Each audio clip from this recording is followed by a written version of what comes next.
En algún lugar de la selva hondureña, cubierta por siglos de vegetación impenetrable, hay una ciudad que nadie sabe cómo se llamaba. No sabemos qué idioma hablaban sus habitantes, qué dioses adoraban, por qué construyeron donde construyeron. Solo sabemos que existieron porque un avión con tecnología láser voló sobre el dosel de la selva y reveló lo que los árboles habían escondido durante 500 años. Piensa en eso un momento. Una civilización entera, con calles y plazas y templos, borrada de la memoria humana hasta que un rayo de luz atravesó las hojas y dijo: «Aquí hubo gente». Esta noche vamos a visitar 10 lugares así, 10 ciudades perdidas que el tiempo sepultó y que la curiosidad humana está lentamente desenterrando. No estamos hablando de las ruinas famosas que aparecen en los libros de historia. No vamos a visitar Roma, ni Atenas, ni Teotihuacán. Vamos a lugares que la mayoría de la gente nunca ha escuchado nombrar, ciudades que fueron olvidadas tan completamente que incluso su existencia se convirtió en leyenda. Algunas fueron encontradas por saqueadores buscando oro, otras por satélites buscando caminos antiguos. Algunas siguen siendo buscadas sin que nadie las encuentre. ¿Por qué desaparecen las ciudades? ¿Por qué civilizaciones enteras abandonan sus hogares y se dispersan sin dejar rastro? ¿Qué hace que un lugar que fue el centro del mundo de alguien se convierta en nada más que piedras cubiertas de maleza? Estas son las preguntas que nos acompañarán esta noche, y las respuestas, cuando las hay, son a menudo más inquietantes que los misterios mismos. Si este tipo de viajes a los márgenes de la historia te fascina, considera suscribirte y dejar un comentario con el lugar perdido que más te intriga. Cada vez que alguien participa, me ayudas a seguir explorando estos rincones olvidados del pasado humano. ¿Estás listo? Cierra los ojos un momento. Respira hondo. Y cuando los abras, estarás en la ladera de una montaña colombiana, en 1972, donde unos buscadores de oro están a punto de encontrar algo mucho más valioso que cualquier tesoro. En 1972, saqueadores de tumbas que buscaban oro en la Sierra Nevada de Santa Marta, Colombia, encontraron algo que no esperaban. Cientos de terrazas de piedra escalonadas subiendo por la ladera de una montaña, conectadas por escalinatas talladas en la roca viva, cubiertas por siglos de vegetación tropical. Habían descubierto Teyuna, una ciudad construida por el pueblo tairona 600 años antes de que Cristóbal Colón llegara a América, más antigua que Machu Picchu por aproximadamente 650 años. Durante 4 siglos, la selva la había guardado como un secreto. Ahora ese secreto estaba a punto de revelarse al mundo. Los saqueadores, conocidos localmente como guaqueros, no informaron a las autoridades de su hallazgo. En cambio, comenzaron a excavar las tumbas en busca de objetos de oro para vender en el mercado negro. Durante varios años, artefactos de oro tairona comenzaron a aparecer en casas de subastas y colecciones privadas de todo el mundo, alertando a los arqueólogos de que algo importante había sido descubierto. Pero la ubicación exacta permanecía secreta, protegida por los guaqueros que habían convertido el saqueo en un negocio lucrativo. No fue hasta 1976 que el gobierno colombiano finalmente localizó el sitio y comenzó excavaciones arqueológicas sistemáticas. Lo que encontraron superó todas las expectativas. Teyuna no era una aldea ni un santuario aislado. Era una ciudad de aproximadamente 2.000 habitantes, con más de 170 terrazas construidas en las laderas de la montaña, conectadas por una red de escalinatas de piedra y caminos empedrados que se extendía por más de 30 hectáreas. Imagina esta ciudad en su apogeo, hace aproximadamente 800 años. Es el amanecer en la sierra, nevada y la niebla se eleva desde los valles como si la montaña respirara. En las terrazas superiores, sacerdotes taironas realizan rituales al sol naciente, ofreciendo coca y oro a los dioses de la fertilidad. En las terrazas intermedias, artesanos trabajan el oro con técnicas de filigrana tan finas que los joyeros modernos todavía no pueden replicarlas exactamente.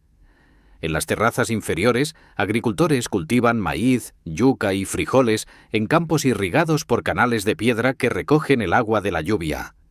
El aire huele a incienso de copal, a tierra húmeda, al aroma dulzón de las frutas tropicales madurando al sol. La ingeniería de Teyuna es extraordinaria para su época.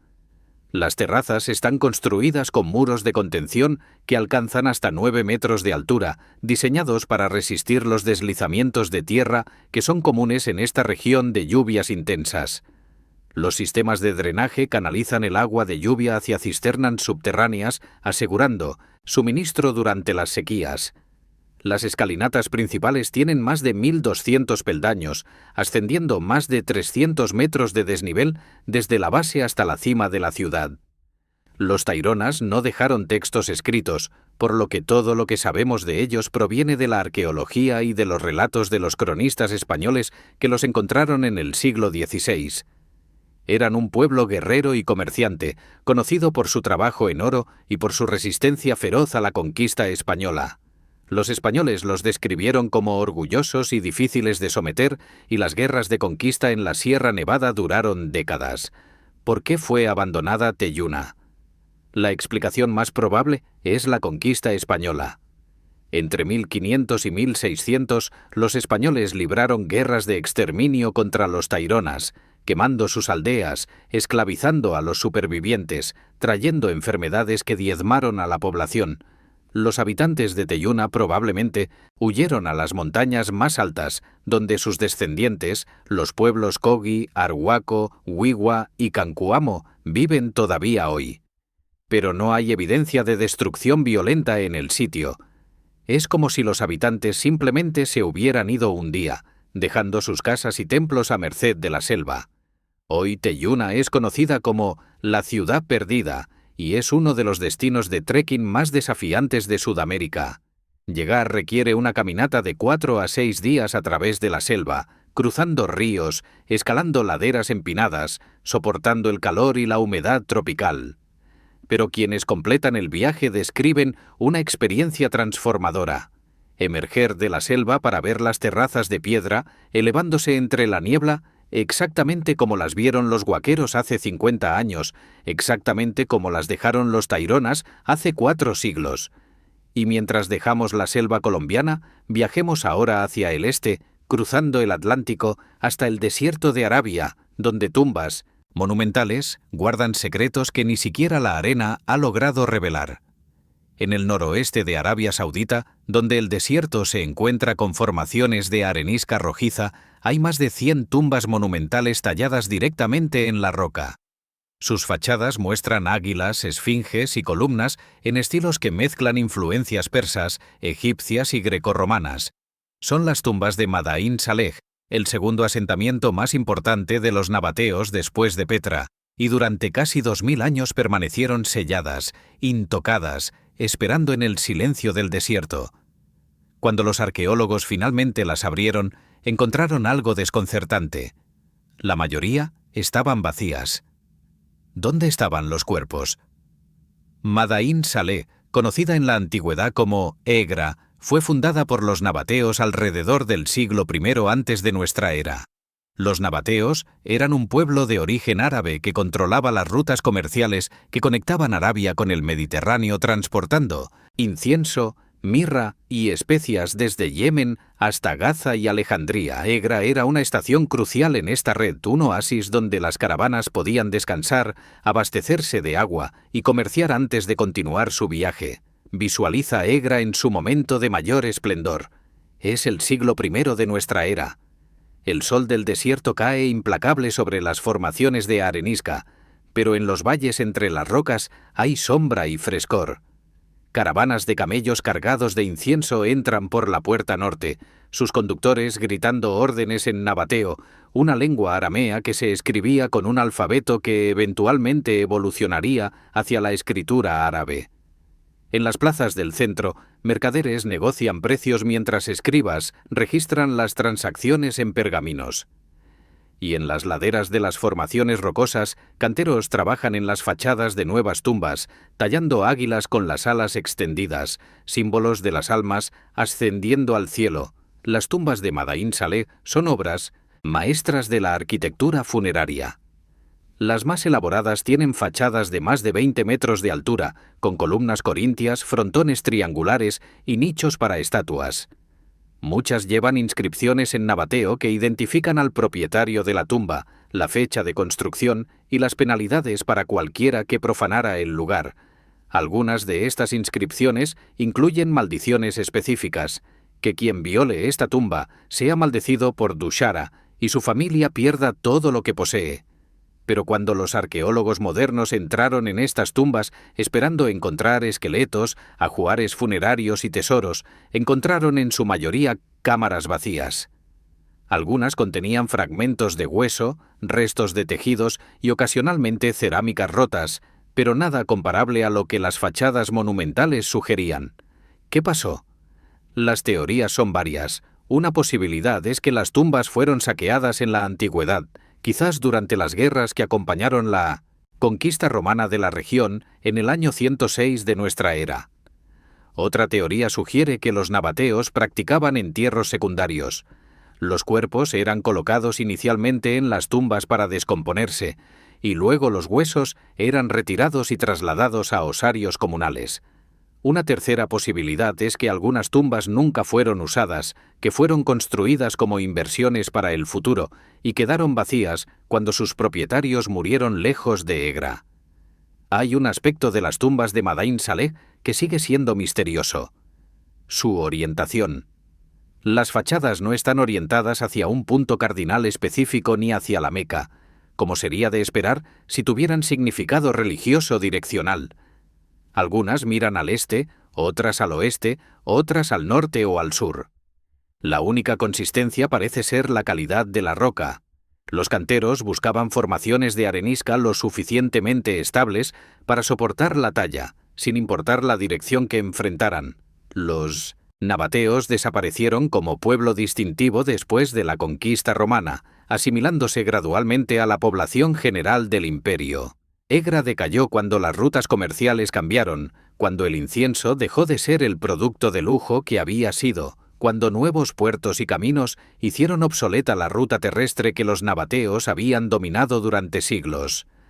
Para el siglo V de nuestra era, la ciudad estaba abandonada.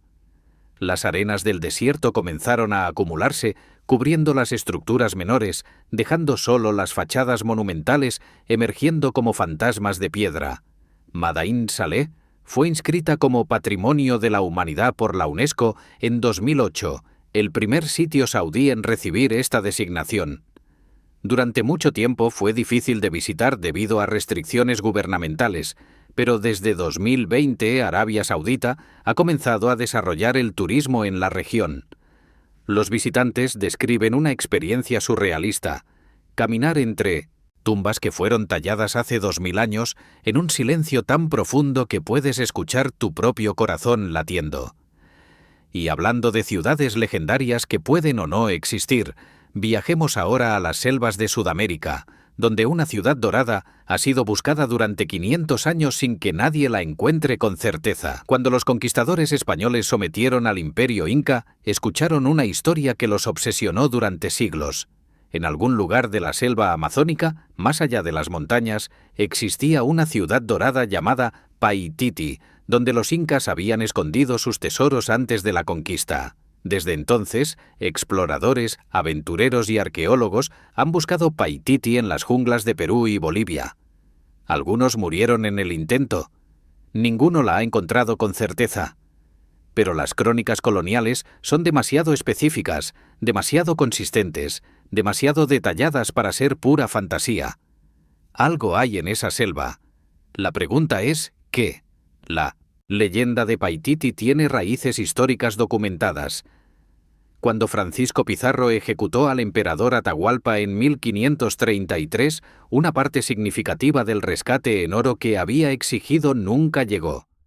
Los españoles creían que los incas lo habían escondido, y los rumores señalaban hacia el este, hacia la selva amazónica donde el imperio tenía fronteras porosas y relaciones complejas con los pueblos de las tierras bajas. Los cronistas coloniales registraron múltiples testimonios de indígenas que hablaban de una gran ciudad en la selva oriental.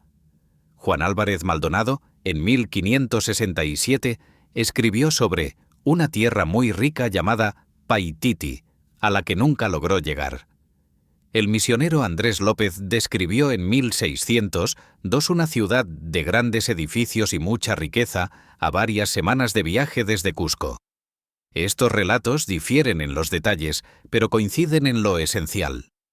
En algún lugar de la selva había una ciudad importante que los españoles no habían conquistado.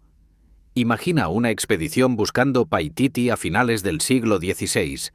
El grupo está compuesto por soldados españoles, porteadores indígenas y un sacerdote que registra todo en su diario. Han dejado atrás las montañas y descienden hacia la selva, donde el aire se vuelve espeso y húmedo, donde los árboles se cierran sobre ellos como una catedral verde. El sonido de los pájaros es ensordecedor, el zumbido de los insectos constante. Cada noche montan campamento junto a un río, cazando lo que pueden, padeciendo fiebres y picaduras, preguntándose si el próximo recodo del camino revelará la ciudad dorada que han venido a encontrar. Lo que hace creíble la leyenda de Paititi es el contexto histórico.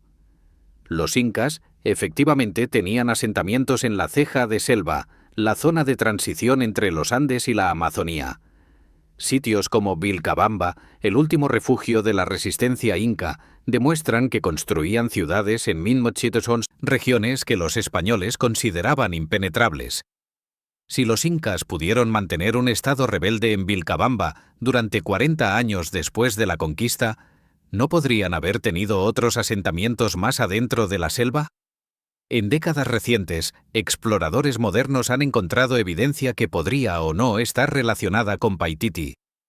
En 2001, el arqueólogo italiano Mario Poglia descubrió documentos en los archivos del Vaticano que describían una ciudad llamada Paititi más grande que Lima y accesible desde Cusco en 10 días de viaje.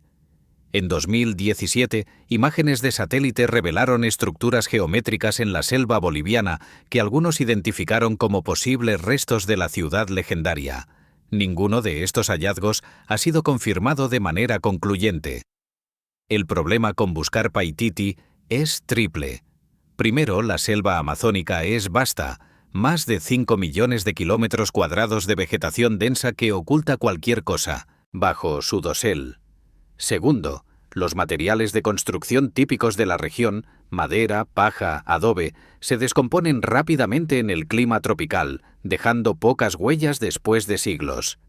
Tercero, el nombre Paititi podría no referirse a un solo lugar, sino a una región, una confederación de pueblos, o incluso a un concepto mítico que los españoles interpretaron literalmente. Lo que es casi seguro es que hubo algo en la selva oriental que impresionó a los indígenas lo suficiente como para hablar de ello durante generaciones.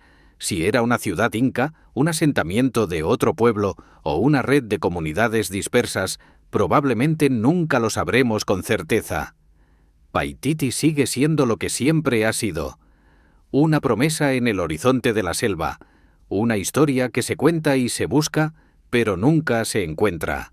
Y mientras dejamos la selva sudamericana con sus secretos intactos, viajemos ahora al corazón del Sahara, donde círculos de piedra en el desierto más hostil del mundo atestiguan una época en que este mismo lugar era verde y habitable. El Sahara es el desierto más grande y hostil del planeta, un océano de arena donde las temperaturas superan los 50 grados centígrados y donde nada parece poder sobrevivir. Pero en las montañas de Tamanrasset, en el sur de Argelia, hay cientos de círculos de piedra dispuestos en patrones que sugieren planificación deliberada. Tienen miles de años de antigüedad, de una época en que el Sahara era verde y habitable. Los pueblos que los construyeron desaparecieron cuando el clima cambió, dejando estas estructuras como único testimonio de su existencia.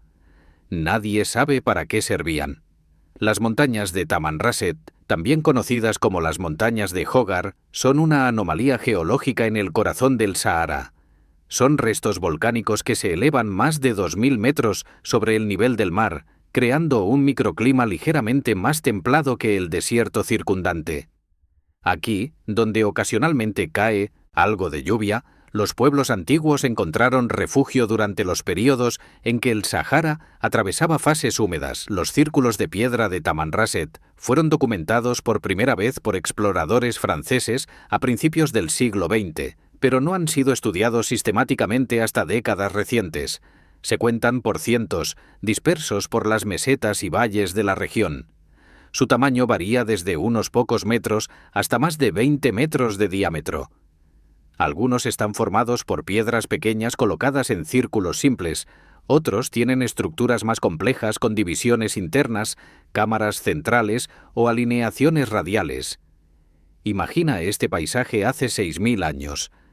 El Sahara está en medio de su última fase verde, un período húmedo que duró aproximadamente desde el año 10.000 hasta el 4.000 antes de nuestra era. Las montañas de Hogar están cubiertas de vegetación de sabana, con acacias y pastos que alimentan manadas de ganado.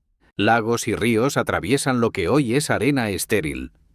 Los pueblos que viven aquí son pastores que siguen a sus rebaños a través de rutas estacionales, construyendo asentamientos temporales y lugares de reunión donde las rutas se cruzan. La función de los círculos de piedra es objeto de debate. Algunas teorías los relacionan con entierros funerarios, aunque pocas excavaciones han encontrado restos humanos dentro de ellos. Otras teorías sugieren funciones astronómicas, como marcadores para solsticios o equinoccios, pero las alineaciones propuestas no son consistentes. Una tercera posibilidad es que fueran espacios ceremoniales, lugares de reunión para rituales cuya naturaleza se ha perdido completamente. Lo que los círculos de piedra demuestran sin duda es la presencia de poblaciones organizadas en lo que hoy es uno de los lugares más inhóspitos del planeta. Construir estas estructuras requería planificación, coordinación y tiempo, recursos que solo comunidades estables podían invertir. Los pueblos del Sahara Verde no eran nómadas errabundos, sino sociedades con territorios definidos, tradiciones compartidas y conocimientos que transmitían de generación en generación. El final de este mundo llegó gradualmente, a medida que el clima cambiaba y las lluvias disminuían. Entre el año 4000 y el 2000 antes de nuestra era, el Sahara se secó progresivamente. Los lagos se evaporaron, los ríos dejaron de fluir, la vegetación murió. Los pueblos que habían vivido aquí durante milenios tuvieron que emigrar hacia el norte, hacia el valle del Nilo, o hacia el sur, hacia las sabanas subsaharianas. Los círculos de piedra quedaron atrás, testimonio mudo de un mundo desaparecido. Hoy, llegar a los círculos de piedra de Tamanrasset requiere expediciones organizadas con vehículos todoterreno y guías experimentados. El calor es brutal, el paisaje desolado, el silencio absoluto. Pero quienes hacen el viaje describen una experiencia profunda. Estar de pie dentro de un círculo construido hace miles de años, en un lugar que fue verde cuando las pirámides aún no existían, y que ahora es pura roca y arena bajo un sol implacable. Y hablando de lugares que el desierto engulló, viajemos ahora hacia el este, a las arenas del Rub al-Khali, donde una ciudad legendaria mencionada en el Corán fue encontrada exactamente donde nadie esperaba. Los árabes antiguos la llamaban Hiram de las columnas, una ciudad legendaria mencionada en el Corán como ejemplo de soberbia castigada por Dios. Los beduinos contaban historias de una metrópolis fabulosa que se había hundido bajo las arenas del desierto de Rub al-Khali, el cuarto vacío, uno de los lugares más inhóspitos de la Tierra. Durante siglos, Ubar fue considerada un mito, como la Atlántida o El Dorado, hasta que en 1992 imágenes de satélite revelaron una red de antiguos caminos de caravanas convergiendo en un punto del desierto de Omán. Cuando los arqueólogos excavaron ese punto, encontraron las ruinas de una ciudad que se había hundido literalmente en el suelo. El descubrimiento de Ubar es una de las historias más fascinantes de la arqueología moderna. El aventurero británico Ranulph Fiennes había buscado la ciudad durante años, siguiendo pistas en textos antiguos y entrevistando a beduinos que transmitían historias de generación en generación. Pero fue la tecnología espacial la que finalmente reveló el secreto. Imágenes del transbordador espacial Challenger mostraron rastros de antiguos caminos bajo la arena, visibles solo desde la órbita, que convergían en un punto específico cerca del oasis de Shisr. Las excavaciones revelaron una fortaleza de paredes gruesas con torres octogonales, construida alrededor de un pozo de agua natural. La cerámica y otros artefactos la databan entre aproximadamente el año 3000 antes de nuestra era y el siglo IV de nuestra era, un periodo de más de 3000 años de ocupación. Pero lo más revelador fue el final. La ciudad no había sido destruida por conquistadores ni abandonada por sus habitantes. Se había hundido literalmente en el suelo cuando el techo de una caverna de piedra caliza bajo la ciudad colapsó, llevándose consigo las murallas y edificios. Imagina el momento del colapso, hace aproximadamente 1600 años. Es de noche en Ubar, y los habitantes duermen en sus casas de adobe mientras los guardias vigilan desde las torres. El pozo en el centro de la fortaleza ha proporcionado agua a esta comunidad durante generaciones, agua que viene de un acuífero subterráneo que corre bajo la superficie del desierto. Pero el acuífero está contenido en cavernas de piedra caliza y siglos de extracción han debilitado los techos de esas cavernas. En algún momento de esa noche, sin advertencia, el suelo cede. Las murallas se inclinan, los edificios se desploman, la arena comienza a llenar el cráter que se ha abierto donde antes había una ciudad. Ubar era una estación crucial en la ruta del incienso, el comercio de resinas aromáticas que conectaba el sur de Arabia con el Mediterráneo. El incienso, extraído de árboles que solo crecían en esta región, era uno de los productos más valiosos del mundo antiguo, usado en templos, ceremonias religiosas y medicina.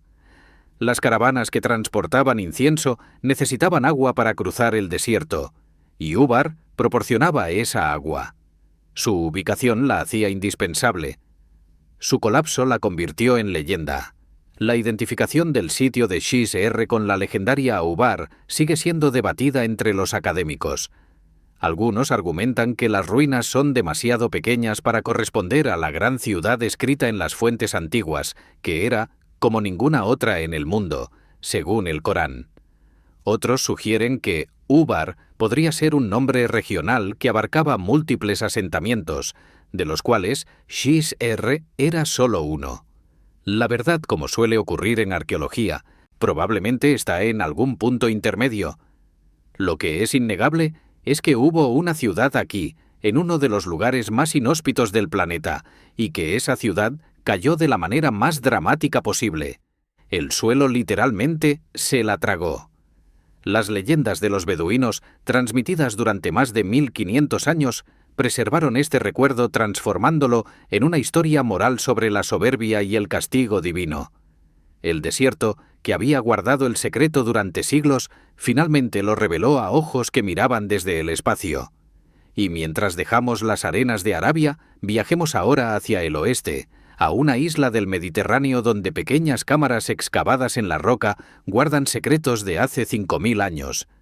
En la isla de Cerdeña, dispersas por colinas y valles, hay más de 3500 cámaras excavadas en la roca que los habitantes locales han llamado durante siglos las casas de las hadas. Pero no son casas de hadas. Son tumbas neolíticas de hace más de 5000 años, talladas con herramientas de piedra, decoradas con relieves que representan cuernos de toro y símbolos solares, y diseñadas para imitar el interior de las casas de los vivos. Los muertos de la Cerdeña prehistórica no eran enterrados, eran alojados, como si la muerte fuera simplemente un cambio de domicilio. Las domus de Janas, cuyo nombre proviene del sardo domus, casa, y Janas, hadas, fueron creadas entre aproximadamente el año 4000 y el 2500 antes de nuestra era por la cultura Ocieri, una civilización neolítica que floreció en Cerdeña antes de la llegada de los pueblos que construirían más tarde los famosos nuragues. Los ocieris no dejaron textos escritos, pero dejaron estas tumbas extraordinarias que nos cuentan mucho sobre cómo entendían la muerte y el más allá. Imagina el proceso de creación de una de estas tumbas, hace 5000 años.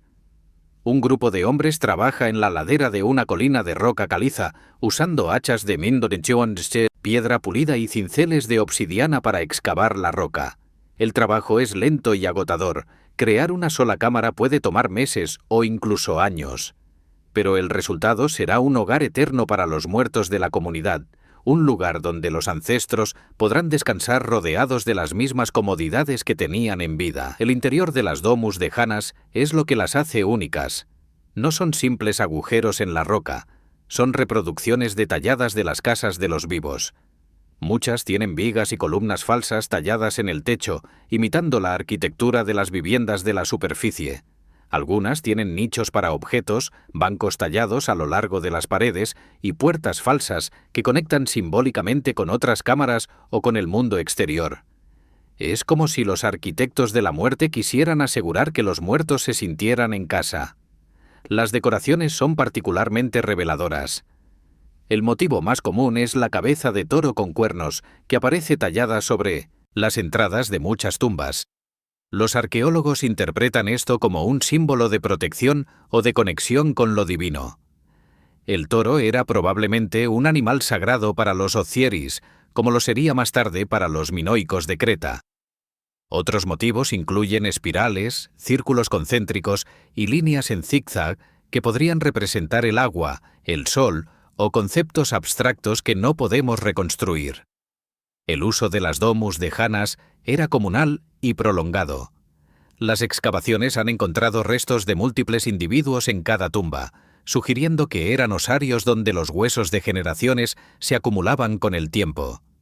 Esto indica una concepción de la muerte como continuidad. Los muertos no estaban separados de los vivos, sino integrados en una comunidad que abarcaba pasado, presente y futuro. Hay un aspecto de las domus de Janas que sigue siendo misterioso: su distribución geográfica. Algunas áreas de Cerdeña tienen docenas de tumbas concentradas en un pequeño territorio, mientras que otras áreas aparentemente similares no tienen ninguna. ¿Por qué ciertos lugares fueron elegidos para los muertos y otros no? Las teorías incluyen factores prácticos como la calidad de la roca, pero también posibilidades rituales. Quizás ciertos lugares eran considerados sagrados, portales entre el mundo de los vivos y el de los muertos. Las domus de Janas permanecen en el paisaje sardo, muchas de ellas accesibles a los visitantes, aunque no siempre bien señalizadas. Entrar en una de estas cámaras es una experiencia inquietante. El espacio es pequeño y oscuro, el silencio absoluto, la roca fría al tacto. Te encuentras en un lugar diseñado hace 5 milenios para los muertos y no puedes evitar preguntarte qué rituales se celebraron aquí, qué lágrimas se derramaron, qué esperanzas de reunión en el más allá se depositaron junto con los huesos. Y mientras dejamos estas casas de piedra, viajemos ahora al otro lado del Atlántico, donde una metrópolis que rivalizaba con las grandes ciudades de Europa desapareció sin dejar explicación. En el año 1100 de nuestra era, la ciudad más grande de Norteamérica no estaba en México ni en el suroeste desértico. Estaba en Illinois, junto al río Mississippi, en un lugar que hoy llamamos Cahokia. En su apogeo tenía una población de entre 20.000 y 40.000 habitantes, más que Londres en la misma época. Sus ciudadanos construyeron más de 120 montículos de tierra, el más grande de los cuales rivalizaba en volumen con las pirámides de Egipto. Y luego, en el espacio de unas pocas generaciones, desaparecieron. Cuando los exploradores europeos llegaron al valle del Mississippi, encontraron los montículos cubiertos de hierba y ningún recuerdo de quienes los habían construido. Cahokia fue el centro de lo que los arqueólogos llaman la cultura mississippiense, una civilización que floreció en el valle del Mississippi entre aproximadamente el año 1800 y el 1500 de nuestra era. Era una sociedad compleja con clases sociales diferenciadas, comercio a larga distancia y una religión elaborada centrada en el sol, la fertilidad y los antepasados. Y su capital, Cahokia, era una ciudad planificada con barrios residenciales, plazas ceremoniales y el montículo más grande jamás construido al norte de México. Imagina Cahokia en su momento de máximo esplendor, alrededor del año 1100. Es el amanecer del solsticio de verano y miles de personas se han congregado en la gran plaza central. El sol emerge sobre el horizonte oriental y sus primeros rayos iluminan la cima del montículo de los monjes, donde el gobernante de la ciudad realiza rituales de renovación cósmica. El aire huele a humo de madera de cedro, a maíz tostándose en fogatas, al sudor de la multitud que ha viajado desde cientos de kilómetros para presenciar este momento. Tambores marcan el ritmo mientras cantantes entonan himnos en una lengua que nadie ha escuchado en 500 años. El montículo de los monjes es la estructura central de Cahokia y sigue siendo el montículo de tierra prehistórico más grande de las Américas. Mide aproximadamente 30 metros de altura y cubre un área de más de 5 hectáreas. Fue construido en etapas a lo largo de varios siglos, con cada nueva capa añadiendo altura y volumen. Los arqueólogos estiman que movieron más de 6 millones de metros cúbicos de tierra para construirlo, todo a mano, cargado en cestos por miles de trabajadores. La sociedad cahokiana era profundamente desigual. La élite vivía en casas grandes cerca de la plaza central, comía carne de venado y llevaba ornamentos de cobre y conchas marinas traídas desde la costa del Golfo. Los trabajadores vivían en barrios periféricos, en casas pequeñas de postes y paja, y su dieta consistía principalmente en maíz. Había también una clase sacerdotal que realizaba rituales complejos, incluyendo sacrificios humanos. Se han encontrado entierros masivos con docenas de cuerpos, muchos de ellos ejecutados ritualmente. ¿Por qué desapareció Cahokia? Las teorías son múltiples y ninguna es completamente satisfactoria. El cambio climático pudo haber jugado un papel. El período entre 1200 y 1400 de nuestra era, conocido como la Pequeña Edad de Hielo, trajo condiciones más frías y secas que podrían haber afectado las cosechas de maíz. La deforestación también pudo contribuir. Los cahokianos talaron vastas extensiones de bosque para construcción y combustible, causando erosión y degradación del suelo. Conflictos internos, epidemias y el agotamiento de recursos naturales también son posibilidades. Lo que sabemos es que para el año 1300 la población de Cahokia había declinado drásticamente. Para 1400 la ciudad estaba casi abandonada. Cuando los exploradores franceses llegaron al valle del Mississippi a finales del siglo XVII, encontraron los montículos, pero ningún pueblo que reclamara conexión con ellos. Los nativos americanos de la región tenían leyendas sobre los constructores de montículos, pero no conocimientos específicos sobre quiénes habían sido. Hoy, Cahokia es un sitio de patrimonio mundial de la UNESCO y un parque estatal de Illinois. Los visitantes pueden subir al montículo de los monjes por una escalera moderna y contemplar la llanura donde una vez estuvo la ciudad más grande de Norteamérica. Es un paisaje extrañamente vacío, donde solo los montículos cubiertos de hierba indican que aquí hubo algo extraordinario, algo que el tiempo borró casi por completo. Y mientras dejamos las llanuras del Mississippi, viajemos ahora hacia el este, a los acantilados rosados de Jordania, donde una ciudad famosa sigue revelando secretos que nadie sospechaba. Todo el mundo conoce Petra, la ciudad rosa tallada en los acantilados de Jordania, inmortalizada en películas y postales, pero lo que la mayoría no sabe es que la Petra que vemos hoy es solo una fracción de lo que fue. En 2016, arqueólogos usando imágenes de satélite y drones descubrieron una estructura monumental enterrada bajo la arena, a menos de 1 kilómetro del famoso tesoro. Medía más de 50 metros de largo y nunca había sido documentada. Los nabateos, el pueblo nómada que construyó Petra, dejaron mucho más de lo que hemos encontrado. La ciudad sigue revelando secretos. Petra fue la capital de los nabateos, un pueblo de origen árabe que dominó las rutas comerciales del incienso entre Arabia y el Mediterráneo desde aproximadamente el siglo IV antes de nuestra era hasta la anexión romana en el año 106 de nuestra era. En su apogeo, la ciudad albergaba una población de quizás 30.000 habitantes, con sistemas hidráulicos sofisticados que permitían la vida en medio del desierto. La fachada más famosa de Petra, conocida como el Tesoro o Alcazne, es en realidad una tumba real. Pero hay más de 800 tumbas talladas en los acantilados que rodean el valle, desde pequeñas cámaras sin decoración hasta monumentos elaborados con columnas y estatuas. Y debajo de la arena que cubre el piso del valle hay más: templos, casas, mercados, cisternas, todo esperando ser excavado. Imagina Petra en su momento de máximo esplendor hace 2000 años. El sol del atardecer tiñe los acantilados de rosa y dorado. Caravanas de camellos descienden por el Sic, el estrecho desfiladero que es la entrada principal a la ciudad, cargadas de incienso, mirra y especias. Los sonidos de una metrópolis cosmopolita llenan el aire.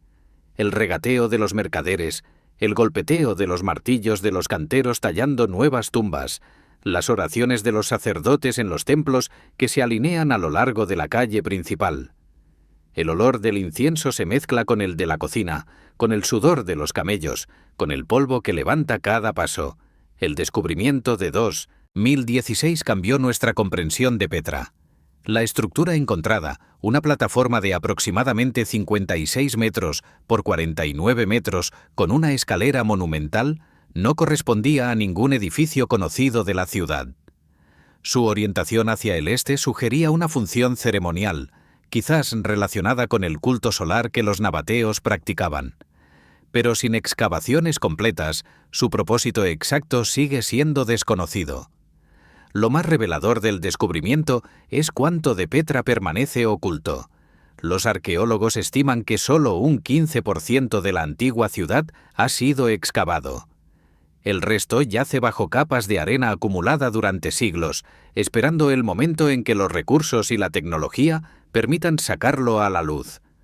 Cada año se hacen nuevos descubrimientos, tumbas previamente desconocidas, sistemas hidráulicos más extensos de lo que se pensaba, evidencia de actividad ritual en lugares inesperados. Los nabateos siguen siendo un pueblo enigmático a pesar de todo lo que Petra nos ha enseñado. Su lengua, aunque pariente del árabe, desapareció sin dejar textos literarios, solo inscripciones funerarias y comerciales.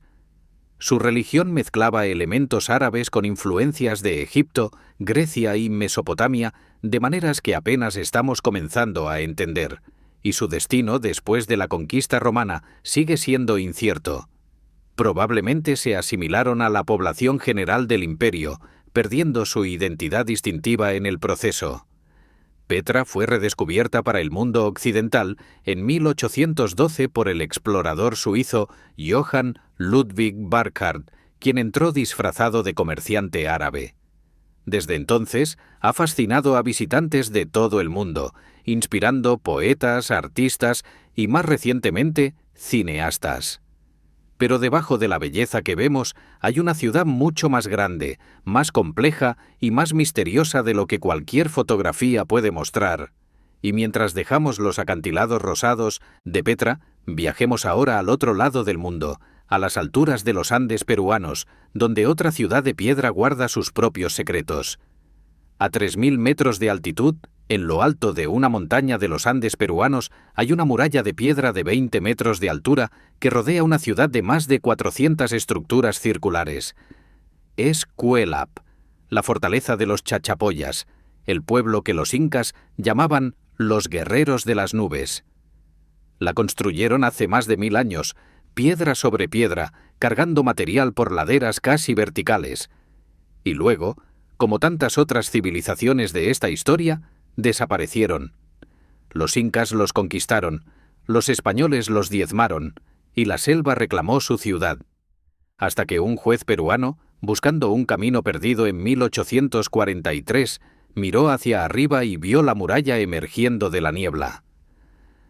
Los Chachapoyas habitaron la región del norte del Perú entre aproximadamente el año 800 y el 1470 de nuestra era, cuando fueron conquistados por los incas.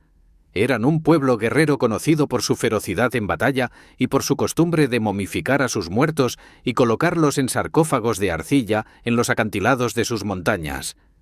Los incas los consideraban enemigos formidables y tardaron décadas en someterlos completamente.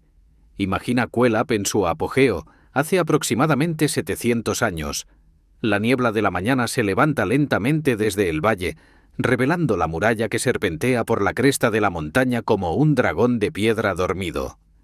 Dentro de las murallas, más de 400 casas circulares con techos cónicos de paja albergan a una población de quizás 3.000 personas. El aire frío de la altura huele a eucalipto y a tierra mojada. El sonido de las llamas balando se mezcla con las voces de los tejedores que trabajan en sus telares, creando los textiles elaborados por los que los chachapoyas eran famosos. La ingeniería de Cuélap es extraordinaria. Las murallas exteriores miden hasta 20 metros de altura en algunos puntos y están construidas con bloques de piedra caliza sin mortero, unidos por su propio peso y la precisión del corte. Las entradas a la ciudad son estrechas, diseñadas para que solo una persona a la vez pueda pasar, una característica claramente defensiva. Dentro, las estructuras circulares tienen frisos decorativos con patrones geométricos y representaciones de serpientes, jaguares y figuras humanas.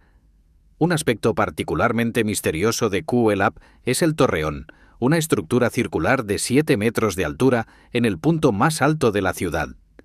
En su interior, los arqueólogos encontraron un pozo de más de 5 metros de profundidad lleno de piedras y huesos humanos.